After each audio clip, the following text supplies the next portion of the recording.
The wonder of history comes to life. In the museum, this is what you see. But behind the reconstructed fossils 6,000 to bidding out 6,000. is a multi-million-dollar industry. At this auction in Los Angeles, dinosaur fossils fetch cold cash. A single Tyrannosaurus Rex tooth sold At $4,800, down it goes. a dinosaur foot, $75,000. If you tallied up all the museums in Europe, all the museums in the Americas, most of that stuff was collected by people like me. Peter Larson is talking about paleontologists or even amateurs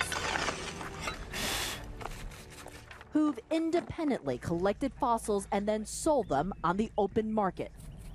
In his lab, he reconstructs his latest fossil, an 8-ton Tyrannosaurus Rex. Probably 66 and a half million years old, something like that. This is a big dinosaur. This is one of the biggest. A dinosaur that's tentatively been sold already to a museum.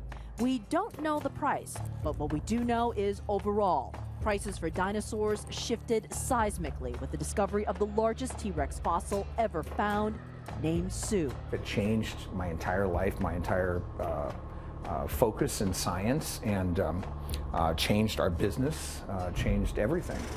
Larson and his Black Hills Institute team excavated the fossil in 1990. As word spread about the historic fossil find, disputes over ownership surfaced, and the federal government seized Sue from Larson's lab. She was eventually sold at auction by the landowner where Sue was found. Thank you. And the Field Museum in Chicago purchased her for an astonishing $8 million. Peter Larson never saw a cent, but paid a price instead. He was sent to federal prison on customs violations unrelated to the T-Rex dinosaur. The polished dinosaur leg bone. Larson has no shortage of critics who contend that any auction, the sale of any fossil, is unethical.